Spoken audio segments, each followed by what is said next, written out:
우리가 지난 시간에 1장 마치고 2장 1절, 2절까지 우리가 살폈는데 샤론의 수소나와 같고 골짜기의 백합화 같은 나, 하찮은 나를 하나님 왜 사랑하실까? 이것이 술람 여인의 고백이었습니다. 그러나 솔로몬은 아니야. 당신은 내 사랑이고 가시나무 가운데 백합화야. 광야 같은 세상에서 당신은 나의 사랑을 입고 있는 사람이야. 이렇게 이제 말한 거죠. 그래서 이 아가서가 하나님과 우리 성도, 교회의 그 사랑의 관계를 솔로몬과 술람 여인의 사랑의 이야기를 통해 지금 말하고 있는 거거든요. 여러분 생각해 보면 하나님은 술람 여인과 같이 평범하고 하찮은 샤론의 수소나와 같고 골짜기의 백합화와 같은 아주 흔한 들꽃과 같은 우리를 하나님은 왜 이렇게 사랑하실까? 이제 그거예요. 그 이유가 뭐라고 그랬어요?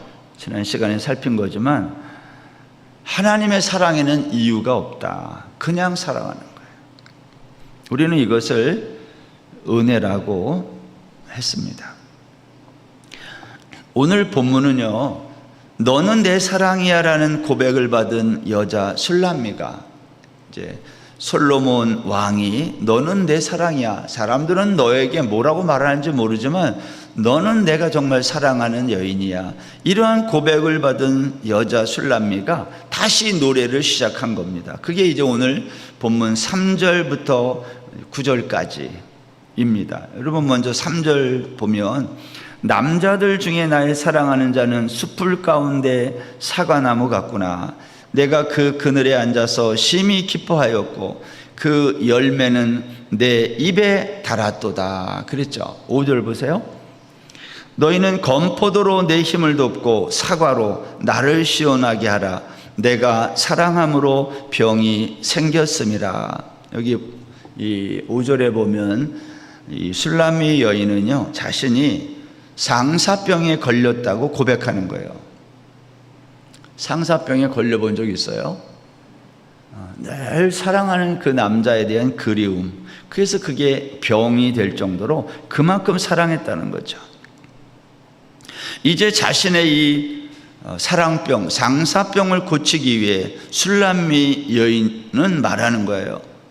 여기 3절에 보세요. 남자들 중에 나의 사랑하는 자는 숲풀 가운데 사과나무 같구나. 너희는 건포도와 사과로 나를 시원하게 하라. 근데 여러분, 건포도와 사과로 나를 시원하게 해라. 그러니까 상사병을 고쳐야 되는 거예요. 근데 그 고치는 재료가 뭐냐면 건포도와 사과로 나를 시원하게 하라. 근데 여기 나를 시원하게 하라는 이 단어가 히브리 말에는 미완료형으로 됐어요. 한 번만 고쳐달라는 게 아니라 계속해서 고쳐줘야 된다는 거예요. 내 이 병은 한 번으로 끝나는 병이 아니라 계속해서 반복된다는 것입니다. 우리가 하나님과 우리의 관계가요, 한 번으로 끝나지 않고 영원히 반복된다는 뜻입니다. 하나님의 사랑을 받고 또 받고 계속 받아야 고쳐진다는 의미입니다. 여러분, 여기에 나와 있는 사과나무와 건포도가 도대체 무엇이기에 술람미 여인의 이 병, 상사병을 고치는 약이 될 수 있을까 하는 겁니다. 여기에 사과나무라고 한 거 있잖아요. 사과나무. 이 사과나무는 히브리 말로는 타프라는 단어인데, 이 타프라는 사과나무는요, 생기라는, 나파흐라는 그 단어에서 온 말이에요. 파생되어 온 말이에요. 그러니까 생기라는 말에서 나온 말이 사과나무입니다. 술람미 여인은 이런 거예요. 나는 솔로몬 당신을 만나서 생명의 기운을 얻었다는 거예요. 그게 사과나무와 같다. 나의 사랑하는 자는 숯불 가운데의 사과나무. 여러분, 숯불 가운데의 사과나무는 여러분이 그러한 경험이 있는지 모르지만 저는 어려서 산에서 냇가에서 이런 데서 참 많이 놀았는데, 산에서 놀 때 정말 기분이 좋은 건 뭐냐면 숲풀 속에서 열매를 발견하는 거예요. 산딸기를 발견하든지, 예를 들면 아니면 새알을 발견하든지, 그러면 눈이 번쩍 띄어요. 그건 먹을 거거든요. 신나는 거거든요. 그래서 전혀 기대하지 않은 곳에서 어떠한 열매를 발견하는, 전혀 기대할 수 없는 광야 같은 곳에서 발견한 사과나무, 얼마나 발견한 사람에게 생기를 가져다 줄까, 그런 겁니다. 그래서 사과나무를 만나서, 광야에서 사과나무를 만나서 그늘에 앉아서 그 사과를 깨물어 먹는 그 맛, 그것 때문에 기뻐했다는 거예요. 심히 기뻐했다. 여러분이 아가서는 첫 시간에도 얘기했지만 이거는 성문서에 속한 성경이기 때문에 자꾸 생각하고 묵상하고 사색해야 되는 거예요. 그래야 이게 의미를 알 수 있어요. 여러분, 이 여인이 노래하는 겁니다. 솔로몬은 나에게 숲풀 가운데에서 만난 사과나무와 같았다. 5절에 보면 이번엔 건포도라고 그랬어요. 여러분, 건포도는요, 포도하면 뭐 생각나냐면 포도당 주사 맞아봤어요? 포도당 주사. 에너지 공급이 필요할 때, 일시적으로 탈수했을 때 그러한 것을 회복시키는 데 맞는 게 포도당 주사예요.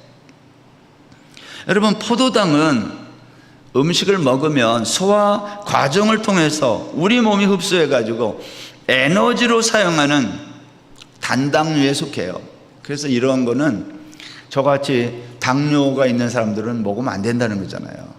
급격히 혈당이 올라간다고. 그러니까 이거는 반짝하게 하는 성격이 있는 겁니다. 그래서 포도나 꿀 같은 것은 식물에서 사람이 얻을 수 있는 에너지원입니다. 근데 건포도예요. 압축한 거예요. 훨씬 포도보다도 효과 있는. 그래서 이 건포도를 먹으면 우리 몸의 노화를 방지해 준다, 그렇게 돼 있어요. 왜냐하면 이 건포도가 우리 몸의 노화를 방지하는 항산화제로 알려져 있기 때문에 그렇습니다. 여러분 보세요. 사과 열매처럼 여인에게 힘을 공급하는 에너지원인 이 건포도, 누가? 솔로몬이 이 여인의, 술람미에게는 그러한 존재였다는 거예요. 이 말은 무슨 뜻이에요? 다 죽어가는 사람을 살려낸 열매들, 포도나무, 사과나무와 사과와 건포도라는 거죠. 이 말은 솔로몬이 누구라는 거예요? 자기를 죽음에서 건져낸 생명의 구원자라는 뜻이에요. 여러분, 성경에 보면 이 건포도 떡, 제가 떡을 얘기하는데 다 같은 그 유형의 음식들입니다.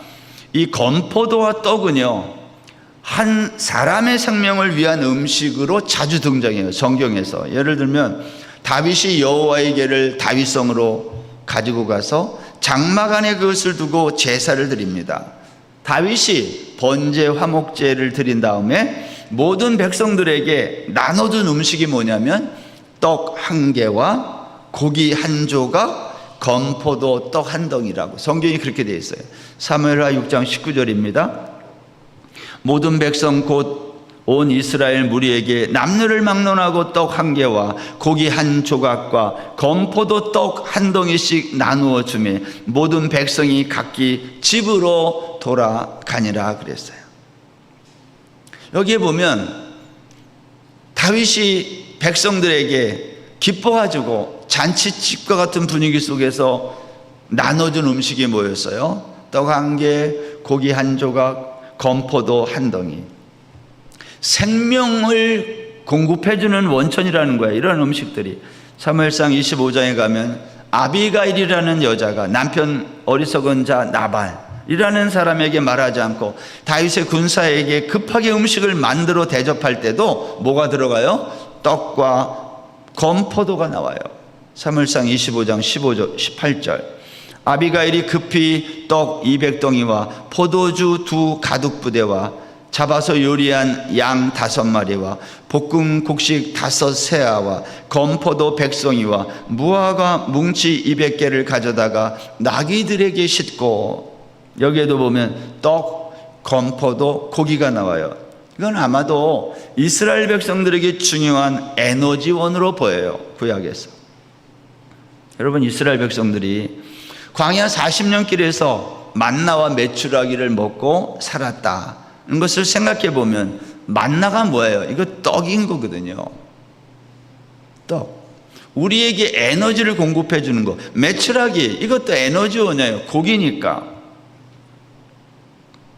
그런데 여러분, 포도는요, 광야에서는 구할 수 없어서 아마 빠진 것으로 보여요. 저는 그러한 점에서 술람미 여인이 솔로몬을 자신에게 있어서, 술람미 여인에게 있어서 솔로몬은 어떠한 존재인가? 사과나무와 건포도와 같다고 비유한 것은 솔로몬이 자신에게 생명의 은인, 생명의 원천이라고 말한 것과 같은 거예요. 4절 말씀 보세요. 여인과 솔로몬과의 관계를 제가 설명했는데 4절, 그가 나를 인도하여 잔치집에 들어갔으니 그 사랑은 내 위에 깃발이로구나. 이제 이 장은요, 어떻게 보면 본격적으로 솔로몬과 이 술람미 여인이 결혼하는 이야기예요. 하나가 되는 이야기. 그가 나를 인도하여 잔치집에 들어갔으니 그 사랑은 내 위에 깃발이로구나. 4절 말씀에서 여자는 남자가 자신을 인도하여 잔치집으로 인도했는데, 근데 그러한 사랑의 관계는 뭐라고 설명이냐면 그 사랑은 내 위에 깃발이로구나 그랬어요. 남자의 사랑이 나에게 깃발처럼 덮였다, 그러한 뜻입니다. 여러분, 이 깃발은요, 출애굽기 17장에 나와요. 이스라엘 백성들이 광야에서 아말렉과 싸워서 승리한 다음 그것을 의미하는, 승리의 장소를 의미하는 뜻으로 거기를 뭐라고 그래요? 여호와 니시라 그럴 때, 니시가 뭐예요? 깃발이라는 뜻이에요. 신명기 32장 11절에 가면 하나님이 이스라엘 백성들을 눈동자처럼 지켰다 그랬어요. 그리고 이렇게 설명했어요. 그것은 마치 독수리가 자기 새끼를 보호하기 위해 새끼 자리 위에 너풀거리며 그의 날개를 펴서 새끼를 업어 인도한 것이다 그랬어요. 이스라엘 백성들을 향한 하나님의 행위, 내가 너희들을 독수리가 자기 새끼를 업어서 인도한 것처럼 그렇게 했다는 거예요.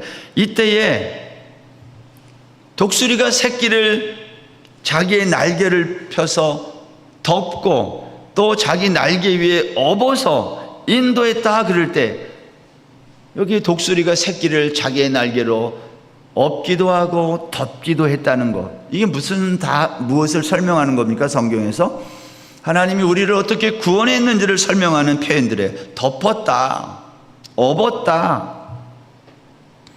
창세기 9장에 가면 노아의 홍수 때에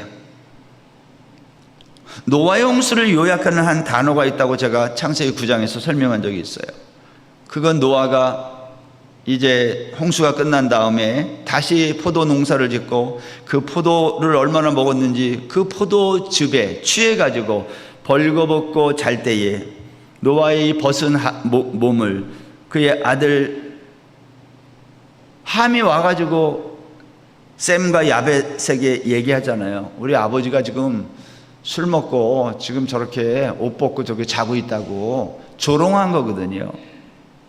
그때 셈과 야벳이 뒷걸음질 쳐서 아버지 하체를 보지 않기에 뒷걸음질 쳐서 어떻게 했다고 그래요? 덮었다 그래요. 창세기 9장 23절. 셈과 야벳이 옷을 가져다가 자기들의 어깨에 메고 뒷걸음질 쳐 들어가서 그들의 아버지의 하체를 덮었으며. 여러분, 성경에서 덮었다는 말, 깃발로 덮든 아니면 무엇으로, 독수리 날개로 덮든, 덮음은요 구원과 관계에 있는 단어입니다. 노아의 홍수 사건은 이 땅의 모든 육체가 죽는 겁니다. 그렇죠?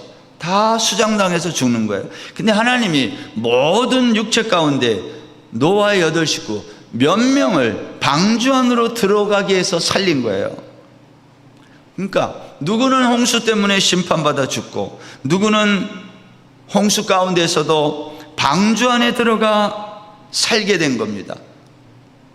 그러니까 여러분, 방주가 뭐 한 거예요? 심판을 덮은 거예요. 그 구원이라 그래요.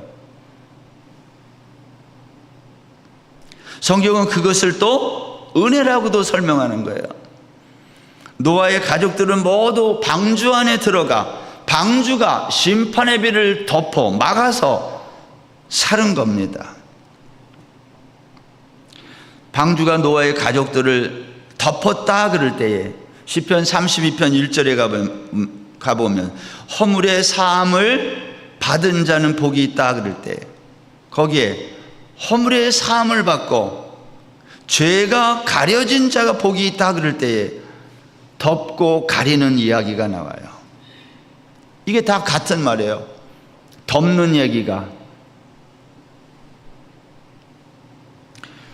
그래서 덮었다라는 말은 단순히 아버지의 수치를 덮은 것이 아니라 성경에서 구속사와 관련된 용어라는 것을 알아야 돼요.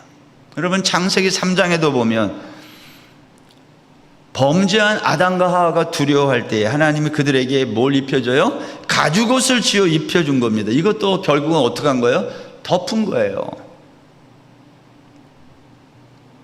출애굽기 12장에서 이스라엘 백성들이 유월절 어린 양을 잡아먹을 때 그 피를 집 좌우 문설주와 임방에 발랐어요. 그리고 이 피를 죽음의 천사들이 보고 넘어갔어요.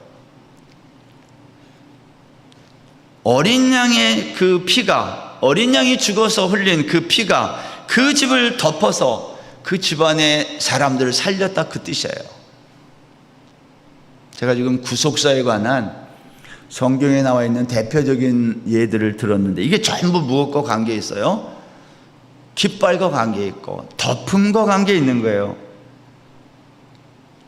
출애굽기 25장에 가면 성막의 지성소 안에 순금으로 속죄소를 만들고 그 위에는 그룹들이 있는데, 천사들이 있는데 그 천사들이 날개를 펴서 뭐를 덮었다 그래요? 속죄소를 덮도록 했어요. 출애굽기 25장 20절.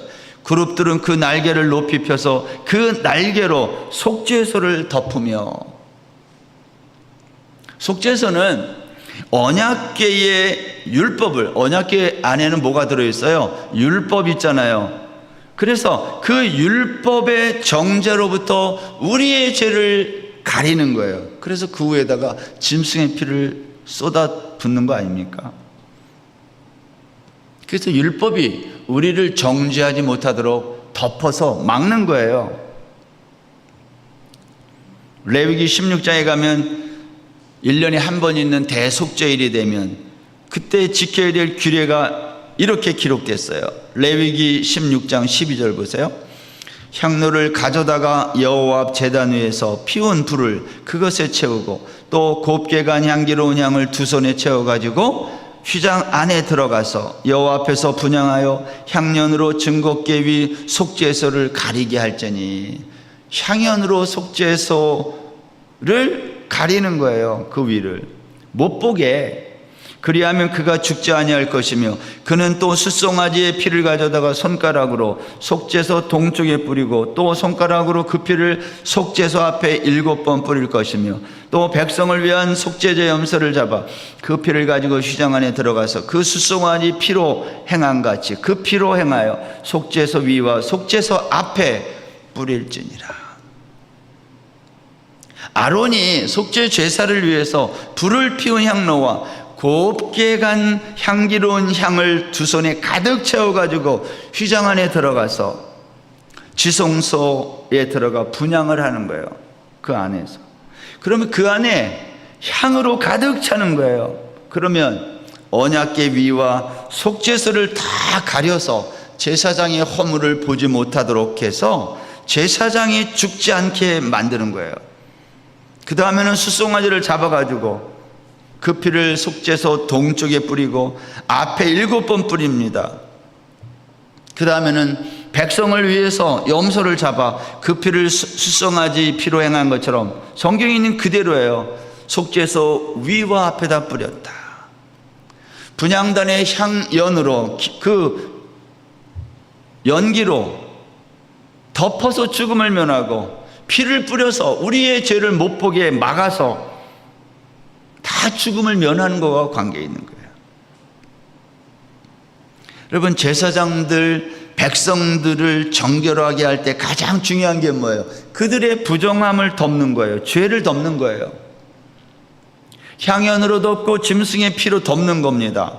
여러분, 덮었다는 말은요, 단순히 그냥 안 보인다가 아니라 덮었다는 말은 그 속에 뭐가 있다는 거예요? 여전히 죄가 있다는 거예요. 이 덮은 것만 들춰내면 다시 죄가 드러나는 거예요. 그럼 죽어요. 하나님이 우리를 어떻게 구원했느냐? 이렇게 구원했다는 거예요. 오늘 아가서 2장은 그 얘기를 하는 거죠. 이 여인이, 술람미 여인이 솔로몬을 만났는데 마치 광야에서 만난 생수와 같고 생명의 음식과 같았다. 그리고 그 남자가 자기를 인도해서 잔치집에 들어갔다. 그 잔치집이 누구 집이겠어요? 혼인잔치집.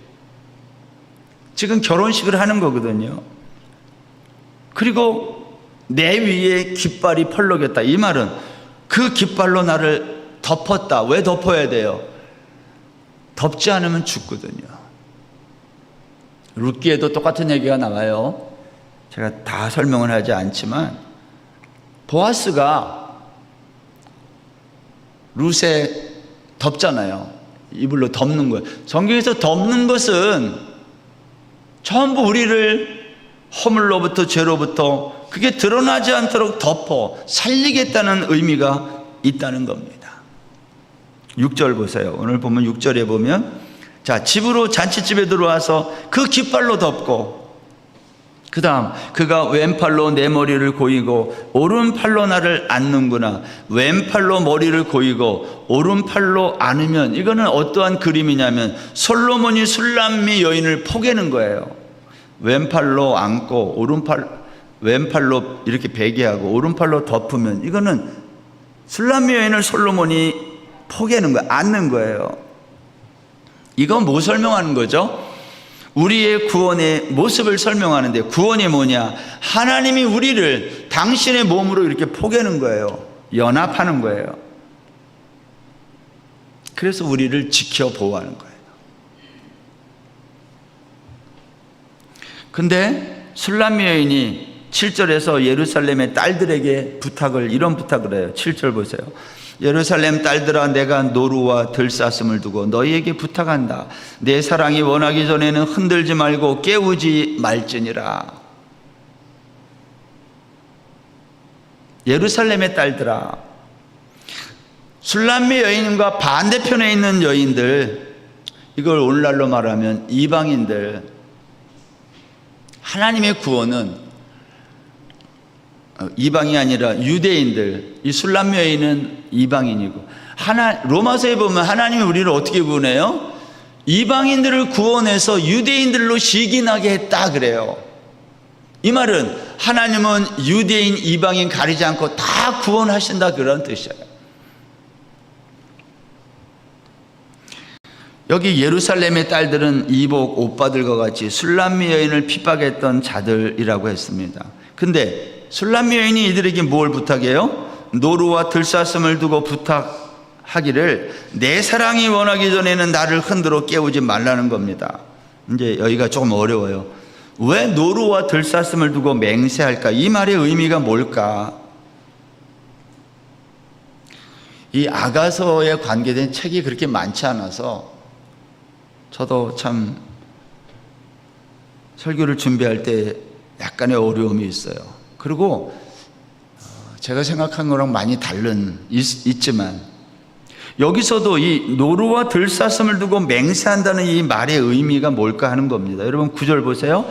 내 사랑하는 자는 노루와도 같고 어린 사슴과도 같아서 우리 벽 뒤에 서서 창으로 들여다보며 창살 틈으로 엿보는구나. 다른 그 해설서나 이 아가서를 설명한 책에 보면 노루와 사슴을 어떻게 해놨냐면 어떤 신적인 존재나 상징으로 설명해요. 근데 이 9절 말씀은 이런 겁니다. 이 9절에 있는 이 말씀을 70인경을 보면 70인경이 뭐냐면 주전 300년경쯤에 예수님이 오시기 한 300년 전에 지중해 연안국에 흩어져 살던 히브리 사람들은요, 자기 말을 잊어버려요. 히브리어를 이제 잊어버리고 살아. 한국 사람인데 해외 오래 살면 한국말 잊어버리듯이 유대인들이 자기의 모국어를 잊어버리고 살아요. 그래서 성경을 못 읽어. 히브리어로 된 이 성경을. 그래서 디아스포라 유대인들을 위해서 유대인 학자 70여 명이 모여가지고 애굽의 알렉산드리아에 모여서 BC 250년부터 200년 그 경에 이거를 그 당시에 공용어, 국제 공용어, 오늘날로 말하면 영어로 헬라어로 번역한 성경을 70인경 성경이라고 그래요. 헬라의 알렉산더가 헬라 제국의 지배를 받는 모든 피정복민들에게 헬라어를 사용하도록 하는 정책을 시행했는데 그것 때문에 유대인들이 히브리어를 모르게 된 거예요. 이들이 성경을 읽을 수 있도록 히브리어 성경을 헬라어 성경으로 번역해. 이 70인경이에요. 그러니까 가장 히브리 말을 잘 알아듣도록 설명해 놓은 성경이 70인역 성경입니다. 거기에 보면 그 성경에 보면 여기 노루를 뭐라고 번역했냐면 영어로 하면 파워로 번역을 했어요. 들사슴을 false라고 돼 있어요. 둘 다 비슷한 말인데 이 노루와 사슴 9절에 보면 사슴을 어린 사슴이라고 그랬어요. 내 사랑하는 자는 노루와도 같고 어린 사슴과도 같아서 우리 벽 뒤에 서서 창으로 들여다보며 창살 틈으로 엿보는구나. 여러분, 술람미 여인은 자신이 사랑하는 남자가 마치 노루와 어린 사슴, 다시 말하면 힘이 있는 가장 힘센 사슴과도 같다는 거예요. 이런 말이죠. 내가 사랑하는 남자가 힘있고 능력 있는 자인데 노루와 사슴같이 그 힘과 같은 자인데 너희는 내 사랑이신 그분이 원하기 전에는 우리의 사랑을 방해하지 말라. 내가 지금 내 신랑과 같이 이렇게 연합의 기쁨을, 구원의 기쁨을 내가 누리고 있는데 너희들 이거 방해하지 말라는 뜻입니다.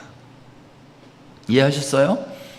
내가 지금 너무 예수 믿고 구원받고 너무 좋은데 이거 건들지 말라는 거예요. 방해하지 말라. 누구에게? 예루살렘의 딸들아, 너희들 나 그만 좀 핍박하고 못 살게 굴어라. 8절에 보면 내 사랑하는 자가 산에서 달리고 작은 산을 빨리 넘어온다 그랬어요. 내 사랑하는 자가 누구죠? 자기의 남편 솔로몬 왕이 산에서 달리고 작은 산을 빨리 넘어온다. 여러분, 산을 빨리 달려서 올 수 있으려면 힘이 있어야 되거든요. 노루와 사슴처럼.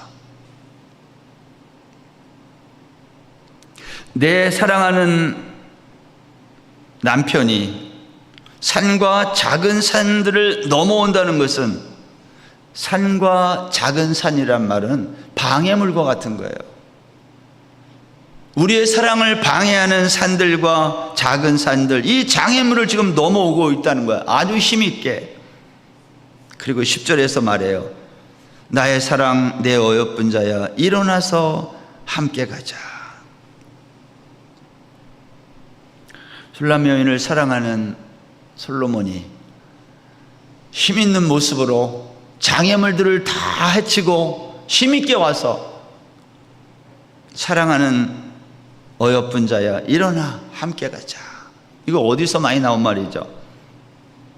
이 10절 말씀은 예수님이 공생의 마지막 날 제자들과 만찬을 마치시고 겟세마네 동산에 나가 기도하시고 마친 다음 이런 말씀했어요. 이제는 자고 쉬라. 때가 가까이 왔으니 인자가 죄인의 손에 팔리느니라. 그리고 뭐라고 그래요? 일어나라 함께 가자.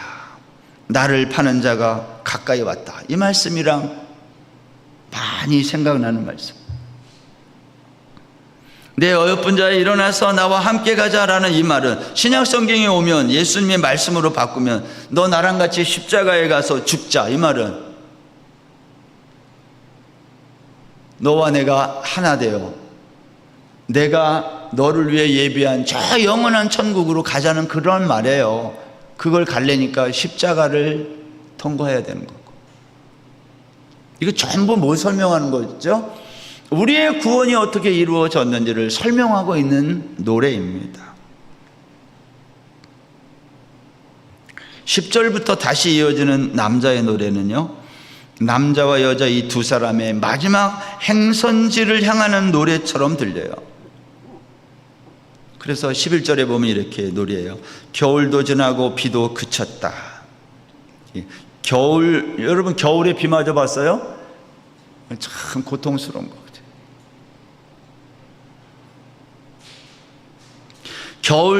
겨울도 지나고 비도 그쳤다는 말은요, 우리 인생의 고난의 시기, 어려운 시기를 말하는데 그게 다 지나갔다 그런 말이에요.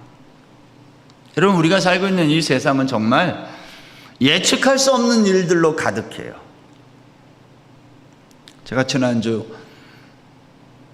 난지방에서 선교하는 우리 선교사님이 보낸 기도 편지를 받고 깜짝 놀랐어요. 제가 요새 뉴스를 잘 안 봤는데 태국 뉴스를 6호 태풍 위파가 지나가면서 그 난지방의 북쪽에 홍수가 나가지고 거기 성도 한 분이 돌아가시고 259채의 집이 침수됐다 그런 소식이었어요. 뉴스를 안 보면 세상에 어떤 일이 일어나는지 우리 몰라요. 보여주는 것만 아는 거지. 들려주는 것만. 이런 말이에요. 오늘날 이 세상 어느 곳도 안전한 장소가 없는 재난의 시대입니다. 오늘 아가수가 그렇게 말해요. 겨울도 지나고 비도 그쳤다. 그러나 이제 인생의 이 모든 힘든 시기가 마치고 평화의 시기가 시작됐다. 지면에는 꽃이 피고 새는 노래하고 비둘기의 소리가 우리 땅에 들린다는 거예요. 여기서 우리 땅이란 술람미 여인이 포도원 지기로 수고했던 땅, 햇볕이 내리쬐이는 그러한 포도원에서 수고하고 무거운 짐진 자로 살았던 그 땅이 아니라 새로운 땅, 어떤 땅이에요? 샬롬의 땅, 하나님의 나라, 그 평화의 땅으로 가자는 거예요.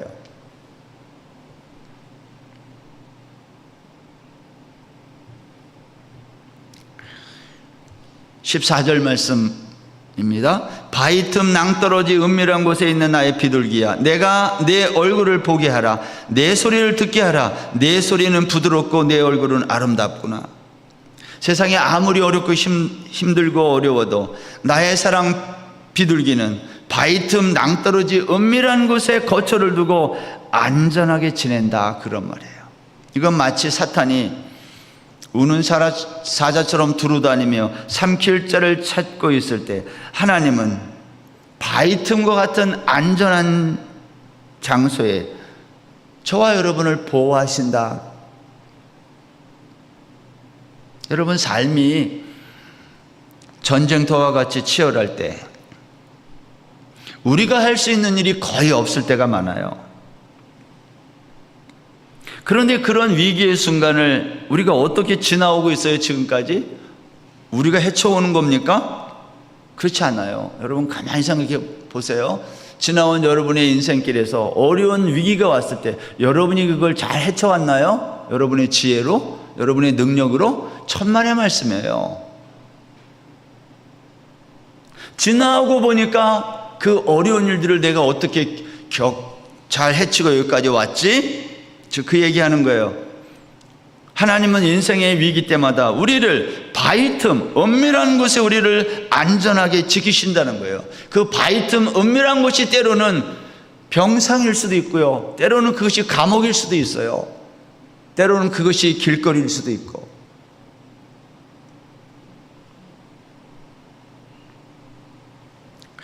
우리 인생의 위기가 언제 지나갔는지 어떻게 알 수 있어요?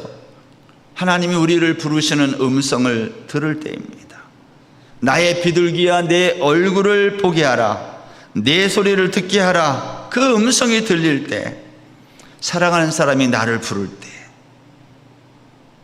여러분, 삶이 너무 힘든데 하나님이 나를 부르는 음성을 못 들으면 그거 불행한 사람이야. 그 사람이 하나님의 말씀이 들려와야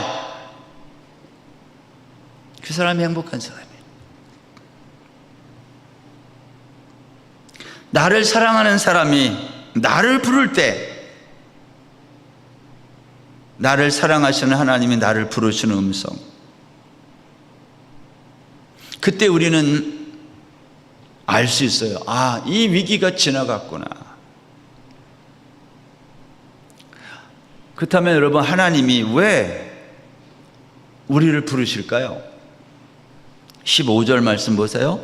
우리를 위하여 여우 곧 포도원을 허는 작은 여우를 잡으라. 우리의 포도원에 꽃이 피었습니다. 에스겔서 13장에 가보면 예루살렘이 전쟁으로 인해서 폐허가 되고 성벽이 무너졌을 때 위험한 그 흔들흔들거리는 그 성벽을 빨리 수축해야 되는 거예요. 그런데 이 무너진 성벽 여기저기를 다니면서 먹이를 찾는 여우가 있다는 거예요. 여러분, 에스겔서는 예언서입니다. 그래서 문자적으로 보는 게 아니라 그 말의 의미를 봐야 되는데, 여러분, 무너진 성벽 여기저기에 여우가 다니면서 먹이를 찾고 있을 때, 이거는 이 여우가 누구라는 거예요? 무너진 성벽에는 관심이 없고 자기의 사리사욕을 채우기 위해 여기저기 기웃기웃거리는 당시의 거짓 선지자들을 말하는 거예요. 하나님은 에스겔 선지자를 통해서 거짓 선지자가 누구인지를 말했어요. 거짓 선지자는 에스겔서에 가보면 13장 그 앞에 3절에 가보면 거짓 선지자는 본 것이 없는데 자기 심령을 따라 예언한다 그랬어요. 그러니까 자기 마음에 드는 대로 말해. 성경이 말하는 거 말하지 않고 자기가 갑자기 생각이 나, 그걸 말한다는 거예요. 그거 거짓 선지자라 그래요.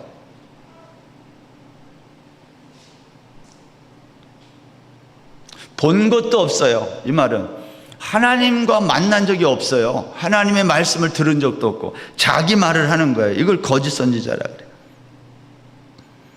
근데 사람들이 이 말을 듣고 그 거짓 선지자를 따라가요. 이유가 뭔지 아세요? 사람들은 전쟁이 나거나 이렇게 세상이 불안하면 그 불안한 심리가 있기 때문에 빨리 평강을 원해요. 평안을. 불안한 마음을 편안하게 해주는 그 말, 그게 거짓 선지자들의 예언이었어요. 평강이 없는데도 평강이 있다라고 외친 거예요. 여러분, 예수님도 얘기했지만 이 벽이 담이 금이 갔어요. 흔들흔들거려. 근데 거기다가 회칠을 했다고. 그 회칠한 담이 튼튼한 겁니까? 그렇지 않아요.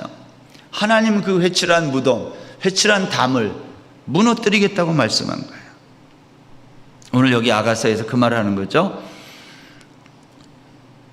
포도원을 허는 작은 여우를 잡으라. 포도원을 허는 작은 여우는 거짓 선지자들이에요. 사람들이 듣기 좋은 말을 하는 사람들, 이게 거짓 선지자라는 뜻이에요. 여러분, 내 귀에 듣기 좋은 소리를 하는 거 싫어할 사람이 어디 있어요? 여러분, 이왕이면 힘이 나는 설교, 예를 들어서 정말 상황은 어렵지만 그래도 잘 될 겁니다, 이런 말을 듣고 싶지, 절망적인 소리를 듣고 싶어요? 그 사람은 없다고요. 그러니까 사람들은 설교를 들어도 자기 귀에 듣기 좋은 말하는 사람을 좋아하게 돼 있어요. 교회 공동체를 허물고 흔드는 거짓 선지자. 오늘 아가서에서 찾는다면 예루살렘의 딸들과 술람미 여인의 이복 오빠와 같은 자들. 하나님은 교회를 흔들고 허무는 자들이 이렇게 있음에도 불구하고 하나님은 우리를 광야 한 복판에 있는 우리들을 어떻게 한다는 거예요? 사과 열매로, 숯불 가운데 있는 사과 열매로, 건포도로 우리를 먹이신다는 거예요. 마치 이스라엘 백성들이 광야 40년 동안, 그 긴 세월 동안 그 많은 사람들을 하나님이 먹이신 것처럼, 예수님은 뭐라고 그랬어요? 너희들 광야에서 만나 먹었는데 그거 먹고도 다 죽었다. 그 말은 뭐예요? 너희들이 진짜 먹어야 될 음식이 있다는 거잖아요. 나를 먹으라는 거예요. 나는 하늘에서 내려온 산떡이니까.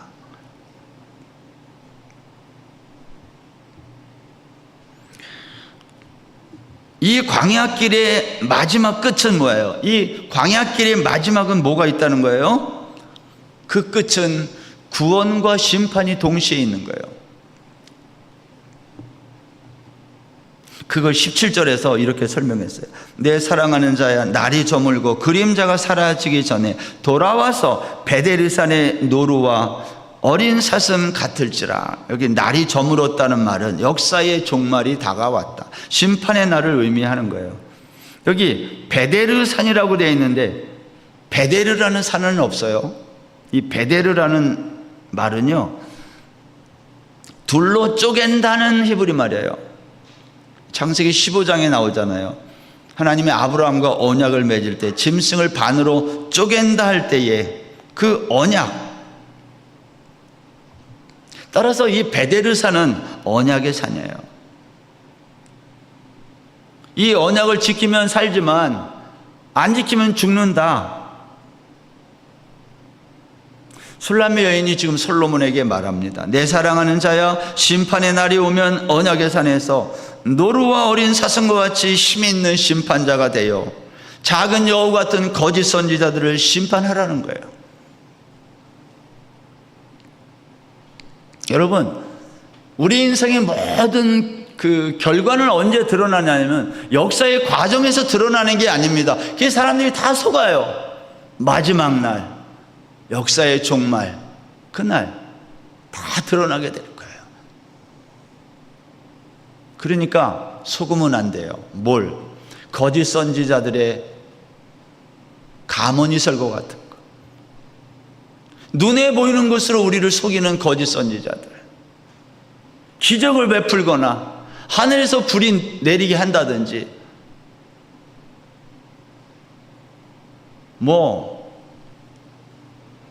이빨이 금리빨로 바뀐다든지 이런 거.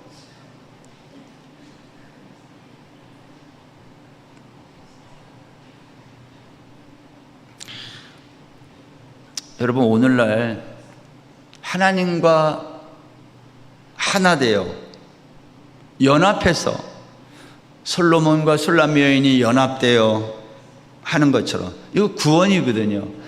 우리의 이 구원을, 이 관계를 방해하는 자들이 있어요.